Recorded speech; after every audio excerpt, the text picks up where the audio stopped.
Welcome everybody. Our topic for today is the American family. And we're going to trace the American family through the last century or a little bit more, basically from the time of Queen Victoria up until today. So it's going to be an exciting program on the history of the family.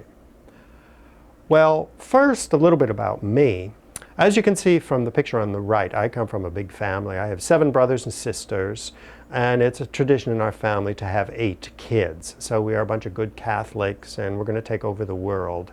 So here we see a recent family reunion with my mother and father. My father's 96 and my mother's 93. They're still driving. So we have 8 kids in the family, and we live forever. A little bit about me. I was born in north central Pennsylvania in 1949, so I'm a baby boomer. BA in history from Grantham University, an MA in history from the Hebrew University of Jerusalem, and then an MTS in world religions from Harvard, and then I wrapped everything up with a doctorate in international relations from the University of Geneva in Switzerland. I am currently a professor of history and political science at Touro College here in New York. So when I talk about family, it's not something in the abstract. I come from a big family. Family reunions will have 200, 300 people. I have 35 nieces and nephews. So family is a very important part of my life. And as a historian, I love to research my own family history. Now, our topics for today are going to be the following: tracing the history of the family from the Gilded Age family, which, as the Gilded Age implies, right after the Civil War, up until World War I. The second is going to be the Flapper family, complete reinterpretation of the family during the Roaring Twenties. Then the Eisenhower family after World War II. Once again, a new type of family. The 60s, we could say the hippie family or the hippie anti-family. And then currently, we're in the age of the Murphy-Brown family. And once again, a complete reinterpretation of the family. Now, the first period is the family of the Gilded Age. These, as you can see, are what we call in New York the old Knickerbockers. In Boston, they're the Mayflower families. In New York, they are the old Dutch and English families who rose, became wealthy, and established a Fifth Avenue New York aristocracy. Many of them became wealthy during the colonial period. Others became wealthy after the Civil War. And a lot of these names, if you're from the New York area, you will recognize the Stuyvesants, the Van Rensselaers, the Schuyler family, the Stuyvesant family, Beekmans, Dykmans. There are streets in New York, even towns in the New York area. These are the old Knickerbockers, and as you can see from the image, they are the ones who became wealthy and had power and influence in New York history. Well, after the Civil War, a whole new group of people emerged. These were not old Knickerbockers. They were not Knickerbockers at all. They were what we call the nouveau riche in French. The perfect example of this is Cornelius or Commodore Vanderbilt. The Vanderbilt family is an old Knickerbocker family, but for centuries they were a rather obscure farming family back in Staten Island, in the wonderful town of New Dorp. Well, during the Civil War, good old Cornelius Vanderbilt, as you can see from his picture, he's a rather ornery looking person. He was not a friendly man, but he basically drug the Vanderbilt family kicking and streaming from Staten Island into the heart of New York. He was not really a Commodore, but he made his money with ferry boats going from Staten Island to New York, and then eventually to Brooklyn and to New Jersey and up the Hudson. And so he was affectionately called Commodore Vanderbilt. He moved his family to the city in 1873, where he built the Vanderbilt family home. His wife didn't want to move to New York. She was a farm girl from Staten Island.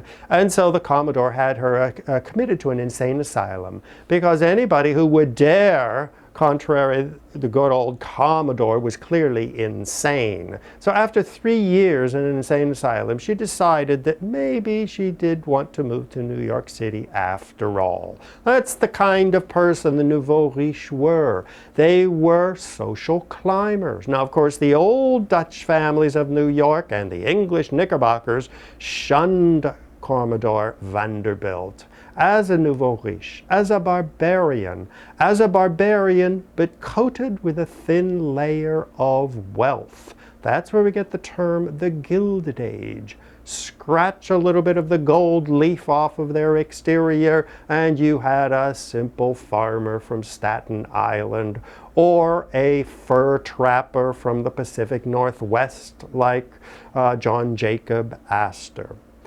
Well, with all the money they accumulated during the Civil War, civil wars are always good for business. Everybody makes a lot of money. The only people who suffer are the people who lose the war and the soldiers. But people like the Vanderbilts and the Astors made a fortune. They started moving to the newly staked out Fifth Avenue. And here we see the Vanderbilt house at 40th Street and Fifth Avenue. Plush decorations imported from Europe, beautiful gowns from France, the men in the best of English tweeds. This was the life of the nouveau riche. They adopted all of the accoutrements of the European upper class. Consuelo Vanderbilt intermarried with the Marlborough family of England. She was the first and the most famous of what we call the dollar princesses. Because you may have been a farmer from Staten Island, but when you moved to Fifth Avenue and you built a big mansion and you started climbing the social ladder, the peak of the social ladder in New York was to marry into impoverished European royal families. At the time of the wedding, the Marlborough family, from which Winston Churchill, he talks about his grandmother who was an American. The Marlborough family was impoverished. They had holes in the roof of their castles and they could barely pay their bills. So Consuelo Vanderbilt brought fortunes with her to repair all the homes and to re-establish the Marlborough family as one of the leading families of Europe. That's why they are called the dollar princesses, because they crowned their father's money with a royal title. Now the family of the Gilded Age, of the Age of Victoria, the American family tried to become a European aristocratic family. This was the model that they adopted. When they said, what is the American family? They adopted the European aristocratic families as their models. Which goes largely to explain the rage today of Downton Abbey. I bet a lot of you have watched that. I watch it religiously. But we see that so many wealthy Americans still identify with the upper class English families. They want to have a residence in the country, as most wealthy New Yorkers did at the time, whether it was a Newport mansion or one of the Long Island Gold Coast mansions. They wanted to be the landed aristocratic family modeled after that of England, basically. Even going to the point of intermarrying with wealthy European families. I believe the next season of Downton Abbey is going to begin this winter on PBS. Absolutely magnificent series. Well, while the wealthy were building their Fifth Avenue mansions and trying to become like the European aristocracy, the average middle class and lower middle class American family was building its own version of the family. During the period after the Civil War, 1865 to World War I, was the largest period of immigration in American history. This is when all the Eastern European Jews came, the Italians, Southern Europeans, Greeks, large numbers of Germans, Russians, Bulgarians. They settled in the row houses, the coal mining areas of Pennsylvania, the steel mills of Chicago, the farm areas of the Midwest. They also adopted this model of the upper class family. And here again we see the American tradition of a family reunion, where they honored the matriarch and the patriarch. They would gather together, and it was once again modeled after the upper class European aristocratic family, just on a much more reduced circumstances. So the ideal American family of the Gilded Age really had a strong support system. The family was considered part of the law of nature. Animals pair, they create families. So the family is deeply rooted in the American in biology in general. Religion reinforced the American family. We had the story of Adam and Eve and the creation of the first family. This was the ideal family. Many religions consider marriage as a sacrament. Catholics and most Protestants consider marriage as a sacrament. You bring a rabbi for a marriage ceremony. Marriages take place in churches very often. The marriage vows clearly subordinated the woman. The woman was to love and obey her husband, just as Eve was created as a handmaiden for Adam. Adam needed somebody to scrub the toilets and make his breakfast and change baby diapers, and so that's why God created Eve. Of course, marriage in the ideal period after the Civil War was until death do us part. Divorce was highly frowned upon. Think of watching Downton Abbey and the effect that divorce had as a scandalous event in a family. And of course, even religion is modeled after the family. We have God the Father, and of course, God the Son, the Holy Family of Jesus, Mary, and Joseph. Marriage is obligatory for a rabbi. You could never have a rabbi who was not married, and if he couldn't find a wife, well, you can be sure his mother would find a wife for him. So marriage was, they say in Hebrew, it's a mitzvah. It's an obligation. It is not something you voluntarily do. So religion reinforced the American family. And of course, secular laws. Women were not allowed to earn money or have bank accounts. If there was a divorce, a terrible scandal, the children went with the father. Women would never have custody of children. And it was the ideal of the stay-at-home mom. All of these combined into the Victorian family, whether it was an upper-class Knickerbocker or nouveau riche family on Fifth Avenue, or a coal mining family in some small town in Pennsylvania. The family was sacred. Well, this started to undergo a major transformation during the First World War, 1914-1918. During World War I, many of the great royal families of Europe collapsed. You had the collapse of the Romanov dynasty and the aristocracy in Russia. The Hohenzollerns in Germany were overthrown. The royal families of Austria were overthrown. France became a republic. Turkey was overthrown, and the Ottoman rulers were replaced by a republic. So suddenly this whole aristocratic model of family was being totally undermined. In fact, there's a wonderful story of an entire shipload of dollar princesses that arrived in San Francisco fleeing the Russian Revolution. These were all rich American girls from New York who had married into Russian aristocracy. And when the Russian Revolution happened, they were kicked out of the country or fled. Well, They arrived, an entire shipload of them in San Francisco, requesting political asylum. And they were from the best New York, Philadelphia, and Boston families. So the ideal of this European aristocratic family began to decline during World War II. And you had the rise of a new, typically American, what I call an indigenous American family began to emerge. Now, I call this the flapper family of the Roaring Twenties. The Roaring Twenties are extremely important because this is when American culture really came into its own. Young men, after they graduated from the Ivy League schools, no longer took their grand tour of Europe.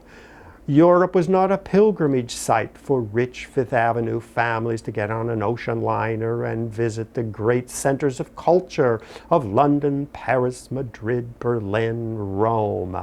Americans started looking into American history and culture for their own type of family. World War I led to a very rapid urbanization of the United States. If you look at the chart on the left, you see the percentage of U.S. population. The green is the rural, and the purple is the urban. And you can see a very rapid urbanization of the American population, largely provoked by World War I. War had become an industrial type of warfare. You needed tanks, you needed airplanes, you needed explosives, you needed machine guns. And so along with urbanization came industrialization. And not only the children of new immigrants, but many people from the rural areas began flooding into the major cities. This was a time when Pittsburgh and Chicago and Detroit and St. Louis became major industrial cities, joining the old industrial cities of Boston, Philadelphia, and New York. And so the Roaring Twenties was an urban and it was an industrialized culture. In fact, everything changed during the 20s. Clothing. I mean, look at the pictures of the girls. I remember my grandmother being scandalized when my mother wore a dress that showed her knees, or that she let her hair down. My grandmother, I remember, had her hair up in a bun with these hairpins, and she always said that hair was a crowning beauty of a woman, and to let any man on the street see her hair was considered sinful. Whereas during the 20s, women started cutting their hair. It was easy to take care of. New dances. It was the age of the automobile, where you could, for at least the wealthier class, you could jump in your car and you could drive into the city from Long Island. It was a youth culture. The people who were migrating to the cities and who took advantage of the Roaring Twenties were young people. Women were liberated. Women started getting an education, going to college, getting a job. Even the concept of women living alone, separate from their family. You can imagine how that scandalized these old Eastern European Jewish families or Southern Italian Catholic families to see their daughters going out on a date unchaperoned. Music changed. It was the age of jazz. It was no longer the waltz and the polka in a beautiful salon on Fifth Avenue, but there were clubs where people danced, and it was a wild dance. The radio led to the formation of a national culture. You could live in the Midwest. You could live anywhere, and you were exposed to the American music, which was emanating from the great cities. Films became national. You could watch a film would be produced by either New York or Hollywood, and it would be seen on every screen. So even if you lived in some little tiny rural area in North Dakota, by the radio you heard this new kind of music. And the films you saw how people were living in the cities. And the Roaring Twenties was a middle-class phenomenon. You didn't have to be fabulously wealthy and have a Fifth Avenue mansion to enjoy the 20s. You could come from a working-class family. You worked all week long, but on the weekends you put on your new dress and you went to a club or a bar and you could be queen for the day. And it was also the influence of African American culture, when for the first time you had a massive migration of African Americans from the rural South, sharecroppers moving north. It's called the Great Migration, spurred on by the industrialization of the northern cities during World War I. And during World War I, when many young African American men served in the military in various capacities, when they came back from the war, they were not going to go back to the farm in Alabama or Mississippi. They were going to stay in the cities. And so this was the flowering of African American culture in Harlem, very often referred to as the Harlem Renaissance. The 20s were marked by upward mobility. Youth, middle-class people could hope to enter the American upper class. Of course, F. Scott Fitzgerald's The Great Gatsby, which is set here on Long Island, is a perfect example of the clash between the old wealth and the new wealth. The Roaring Twenties, they were called roaring because it came into American history like an explosion. And the unions were very powerful in organizing the working class, increasing salaries, the goal of an 8-hour workday. It was a romantic period when it was no longer marrying because of family interests, but you were marrying because of love. Rudy Valentino, an Italian immigrant, the great star of romantic love on the silver screen. A new world was coming, an age of love, an age of romance. Even books like Becoming Modern. The 20s was a completely new era. It was an era of love and romance. The Harlem Renaissance, the whole flourishing of clubs, of fashion, dance, art, music, singles. See the great migration into the northern cities.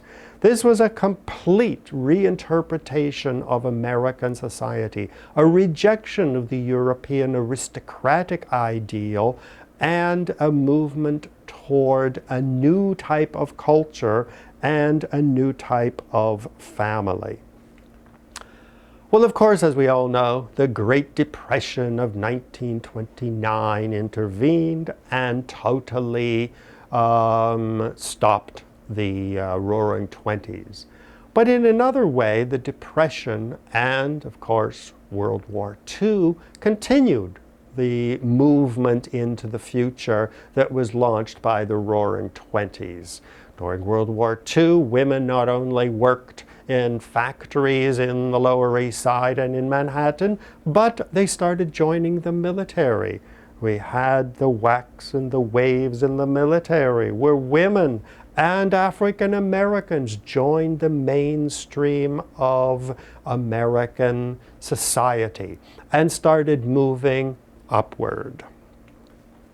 Now, this new family that emerged from the 1920s and the Great Depression and World War I was epitomized by the cover designs and the drawings of Norman Rockwell. He is not very highly thought of today as a great artist, but he did reflect the changing American culture. His world was a world not of Fifth Avenue mansions who wanted to become European aristocrats, but it was real, ordinary Americans. The sons and daughters of Eastern European Jewish immigrants, Italian immigrants, Irish and Germans, Russians, intermarrying, founding families. Norman Rockwell was probably one of the greatest exponents of what we would call the modern American family. Here on the left, we see the soldier in World War II. Well, when you think of what if a soldier in World War II had a couple days off and he was in New York, he probably was out carousing in bars and doing other things. But according to Norman Rockwell, he paid his visit to his mother. And he was sitting there peeling potatoes in a family setting. Or we see the soldier sitting around talking, multi-generational situations. A young kid mesmerized by stories of possibly his uncle in the war, the older people comparing their stories of World War I. During World War II, Norman Rockwell came out with his famous series on war bonds. And we see his very, very famous 4 beliefs that make the United States great. And the 4 freedoms of the United States. And very important is religion. Now here, of course, it doesn't make any difference which religion, but Americans were religious, and Americans went to church or synagogue or Protestant, Catholic, or whatever. Freedom of speech, central to American. Freedom from want. We see the famous pictures of the Thanksgiving Day dinner. Once again, multi-generational. We see everybody gathering at grandmother's family, 3 generations in one picture. And freedom from disease. So this was the epitome of the ideal family. Now, after World War II, this perfect American middle-class family flowered under what we call the Eisenhower years of the 50s. I was born in 1949, and if you try to find me on the chart on the left, you'll see I am in brilliant red, 1949. My Aunt Betty and Uncle Jim, same age as my parents, had 15 children. Ruth and Ed had 8 children. My parents had 8 children. This was the baby boom explosion. 77 million of us were born, and we moved through history like a tidal wave. There were not enough houses for all of these new families. And so we see the great housing boom on Long Island, where they were producing masses of homes, cookie cutter homes, little boxes. They would be later criticized to house all of these young families of the baby boom generation.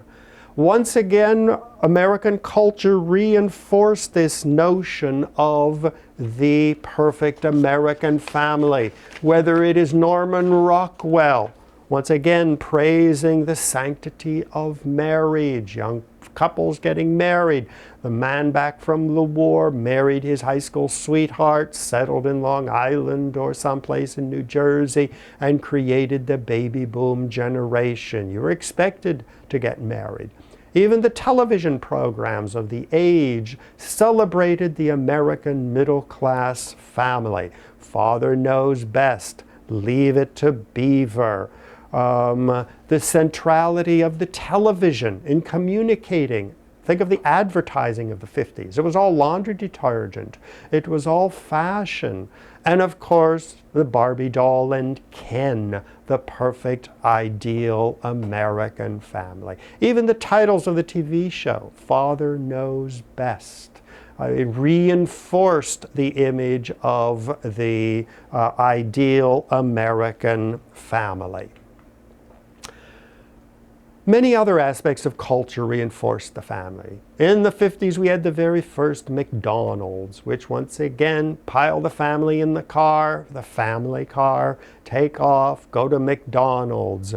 Again, Norman Rockwell showing the family going on vacation, where you see the father driving the car, his wife beside him, the kids in the back seat with the grandmother. I love the picture of the grandmother. The family's coming back from the beach or wherever they went. The father is on the death's doorstep. The only stable person who hasn't changed at all is the grandmother in the back seat, the solid family. And you see the schools. I never went to a school that was not in a brand new building, because there were so many of us entering first grade that they had to build new buildings. And so we see the classical family of the 50s. The Eisenhower years were very boring for a lot of people, very conservative, very religious, very family-oriented. Will Herberg came out with his famous book, Protestant Catholic Jew, saying it didn't matter what religion you were in America, but you had to be religious. Eisenhower was the one who put one nation under God into our Pledge of Allegiance. In God we trust on our currency. He launched the United States into the war against atheistic communism. And he said that American civilization is based on religion. This is the golden age of the suburban church, the shul with a pool, as they called it, where it was no longer a synagogue, but it was a Jewish culture center with a basketball course, with classes in cooking and all kinds of things in the suburbs. This is also the time of J. Edgar Hoover, where American values, the American way of life, rejected communists. He was even against blacks, against Catholics, against Jews, against Hollywood influence, and against gays and lesbians. An ultra-conservative, reactionary period, the Eisenhower years. In spite of the fact that it is widely believed that J. Edgar Hoover himself was a closeted gay, but still the zeitgeist, the spirit of the times during the Eisenhower years, were very back to the family, back to the basics. This was the spirit that I grew up in, born in '49, entering school. By the time the 60s came along, most of the baby boom generation had had enough of this oppressive Eisenhower era. And we all know what happened during the 60s. This was the hippie revolution. Now, the 60s was revolution across the board. In Africa, nations were throwing off the yoke of English, French colonialism, and they were moving into declaring their independence. South Asia, India, Pakistan were becoming independent. Puerto Rico was rising and demanding independence. The Palestinians were revolting against Israeli occupation. The Prague Spring movement against apartheid in South Africa. Eastern Europeans were rising in revolt. On a global scale, the 60s was a time of revolution. In the United States as well, Native Americans were rising and demanding their rights, the return of their lands. The whole women's movement was entering the mainstream. Gays and lesbians, with the Stonewall riots of 1969 and the beginning of the gay and lesbian liberation movement. Martin Luther King, Malcolm X in the African American movement. Hispanics were beginning to emerge as a major force. The Catholic Church, the young guard, threw off the Latin Mass and was revitalizing or reforming the Catholic Church in Vatican II. And at the same time, in 1965, the United States threw open the gates of immigration that had been closed with World War I, admitting millions of Hispanics, Asians, Middle Easterners, and Africans. This was the age of Aquarius, the booming of the golden age of revolution. Pisces, we were in the age of Pisces, an age of love. We were entering the age of Aquarius. We were creating a new society, a new world. This was the famous event at Woodstock. Americans started rejecting the traditional family of the Eisenhower years and experimenting. The pill in 1960 liberated women from pregnancy. Women could have sex just like men, with all of the reckless abandoned. Abortion became legalized. Divorce was liberalized. The baby boom generation started going to college in huge numbers, and once again, free of their parents, started experimenting with free love, free sex, all kinds of other forms of liberation, whether it is sex or whether it is drugs or the singles culture.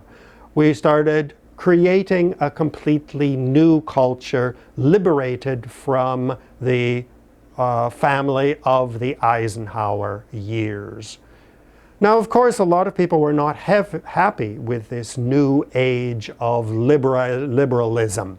They wanted to return to the golden age of Eisenhower. This began with Ronald Reagan, the American Family Association, focus on the family, and people like Jerry Falwell, Pat Robertson, were horrified at the rejection of the traditional American family, as they called it, and the rise of the family of the excuse me, of the 1960s. And in fact, with the religious right, it was family values that became important. And with it, people like Reagan and Falwell and Pat Robertson, the family, the American family, meant the family of the Eisenhower years. Well, this new interpretation of family started winning and gaining widespread acceptance. The scandal caused by the Murphy-Brown show in 1991-1992, where, for the first time on television, a woman becomes pregnant, the father refuses to give up his liberated lifestyle and marry her, and on public television, Murphy-Brown chose to have the baby and raise it alone. And this became known as the single mother phenomenon, which was nothing new at the time, but it gained legitimacy by virtue of the television. Single mothers became the rage. Now, when we talk about single mothers, this is in a way a rejection of the Eisenhower and the Republican right-wing ideal of the family. Magazines, books started catering to this new interpretation of the family, that a family could be a mother with children, and there were many, many other alternative lifestyle and family styles.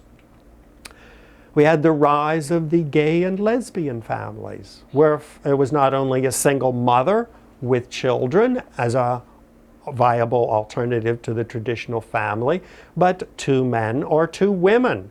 Beginning in 2003, we had the first legalization of the gay family in Massachusetts, finally arriving in 2011 in New York State.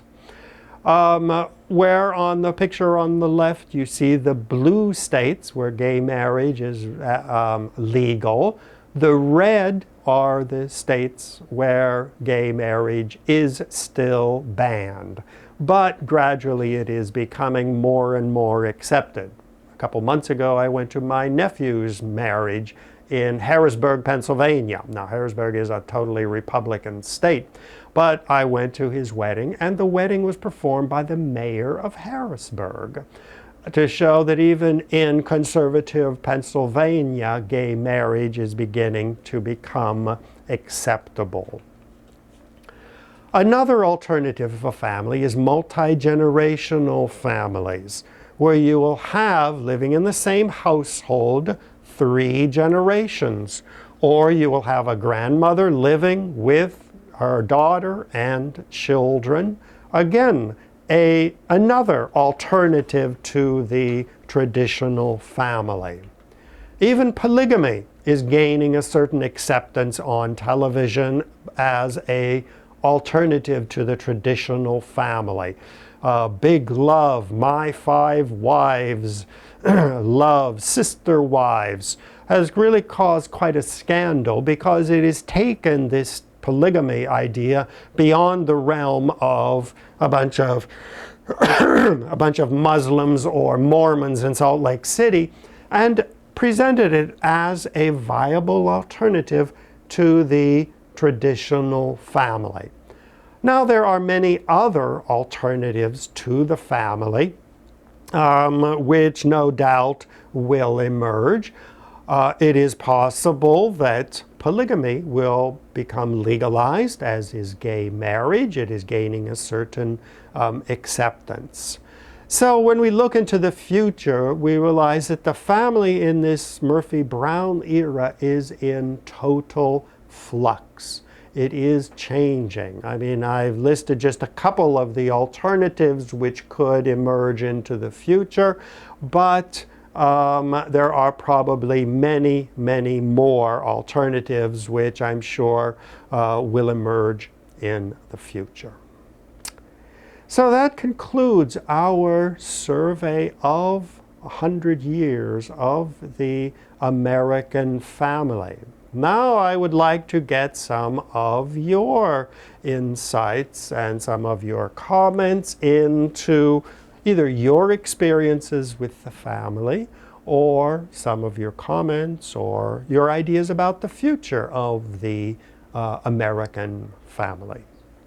Out there in East Meadow, do you have any comments or questions? We were wondering, do you think in the future there's going to be more extended families living in a household, or do you think there's going to be less extended families in the household?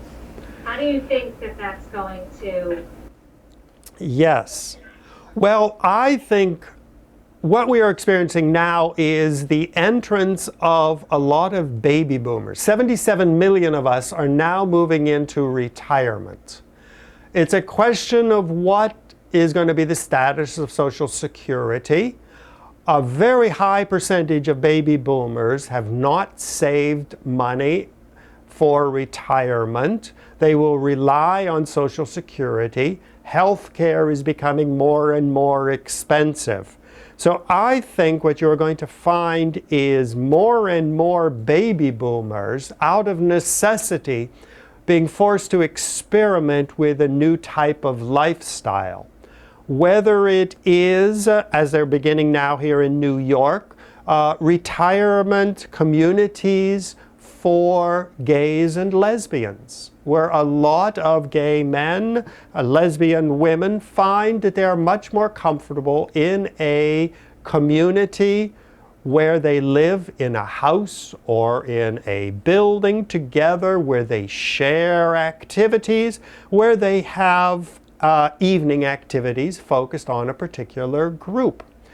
The baby boom generation is very high in divorce, where you get a lot of women who have ex-husbands, they have 3 or 4 children, grandchildren, nieces and nephews, who will move in with their immediate family or even extended families. So I think the baby boom generation is out of necessity going to have to experiment with a lot of new living situations. And so in answer to your question, I think there is going to be a dramatic rise in alternative living situations. Okay, thank you. Now, Lynbrook, can we have some questions? I more have a comment. I agree with what you're saying about the extended family living situation, but I think a lot of it also has to do with the children moving back in with their parents because of the way the economy is going also. I've seen a lot of that in my neighborhood alone. Married couples, young married couples moving back in with their parents because they can't even afford an apartment because the rates are so high. So I think that the living situation today is, I remember when my grandmother used to tell me when they were growing up, they all lived in one house. So I think that situation's been around for many, many years. I think the difference today in 2014 is that the children are moving back in with their parents. Yes, you're absolutely right. That is a major factor with the difficult economic situation. A friend of mine just graduated from law school and couldn't find a job, and he moved back into the house. Now, what is important here is that this phenomenon will require a certain adjustment from a legal perspective. The one thing about gay marriage, and I think it's been, gay marriage has sort of pioneered legal arrangements for alternative lifestyles.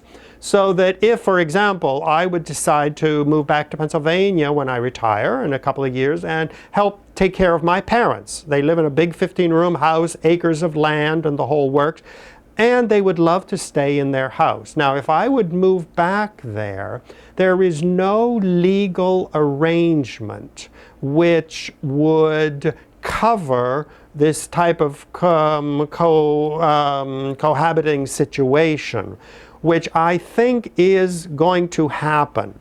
Now, in the past, you could adopt somebody. You could get married. That was pretty much the extent. But when you have mature children moving back in with the parents, there's no legal cover for this other than a child living. So even for tax purposes, ownership purposes, health care, all of these are the aspects of these alternative communal living situations which are going to have to be addressed. Whether it is 5 or 6 gays taking an apartment together, there is no legal arrangement to cover this type of living situation.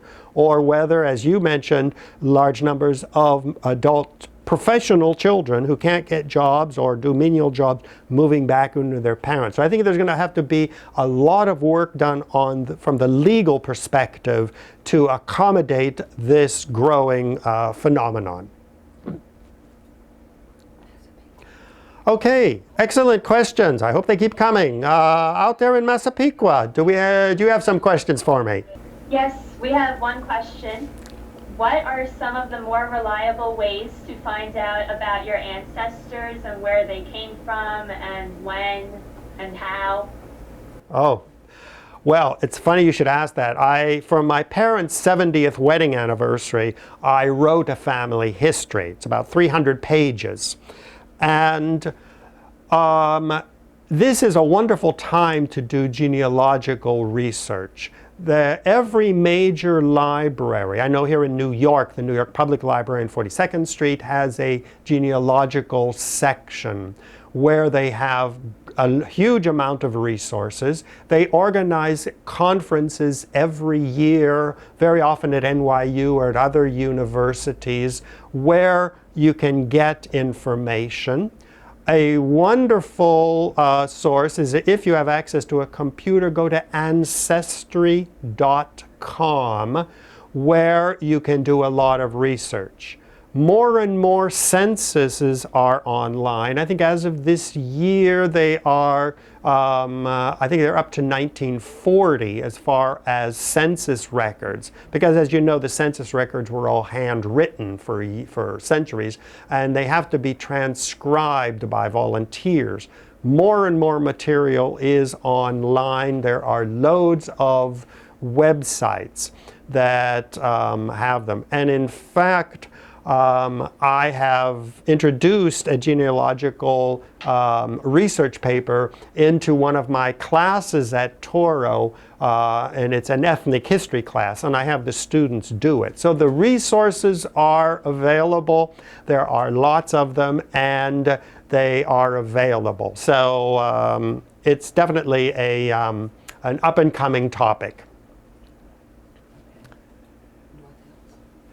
Okay, well, thank you very much, and thank you for those very interesting questions. And It is definitely an exciting time to see where the family is going, an alarming time for some people, but a very interesting time in American history to see what the next 100 years of the family is going to be bringing us. So thank you very much for attending this lecture, and I hope to see you in the future.